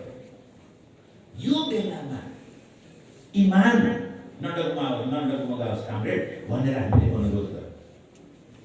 यो कुरा दुनियाँलाई बताउँ हो। यस्तो अवस्थामा यदि न्याय हरायो भने त्यसले विद्रोह निम्त्याउँछ। विद्रोहले ठुलो मूल्य माग्छ जसका लागि यो मुलुक तयार छैन कमरेड, हाम्रा सन्तान यसका लागि तयार छैनन्। यसले गर्दा जति सकिन्छ छिटो हेर्नुहोस् है, यो पनि म फेरि सिरियसली भन्दैछु, तपाईँलाई गम्भीरतापूर्वक म अनुरोध गर्छु, संसद जति छिटो फर्काउन सक्यो क्षति कम हुन्छ, पार्टीको पनि, लोकतन्त्रको पनि, संविधानको पनि। यो जति ढिलो हुँदै गयो यसले मूल्य खोज्नेछ, यसले अनावश्यक बलिदान खोज्नेछ। बाटो यदि क्रान्तिकारीहरू बाटोमा गएर यो कुरालाई इन्कार गरेर सकेसम्म छिटो बाटैबाट, सडकबाट, अदालत जहाँसुकैबाट त्यहाँबाट न्यायाधीशहरूले बाटोबाट क्रान्तिकारी गरे, मिडियाले, नागरिकहरूले, यी सबैले जति सकिन्छ छिटो हामीले यसलाई फर्काउन सकिएन भने डरलाग्दो क्षति हुन्छ। बाटो अस्थिरताका शक्तिहरू विध्वंसका शक्तिहरूले बाटो कब्जा गर्नेछन्। त्यसले गर्दा के गर्ने भन्ने मेरो अन्तिम प्रश्नमा यसका पक्षमा लाम लाग्यो।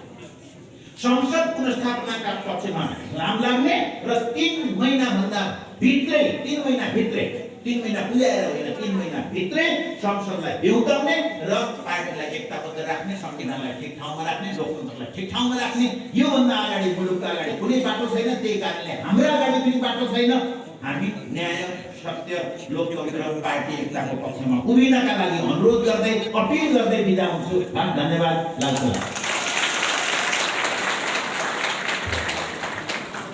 धन्यवाद प्रमुख अतिथि कमरेड।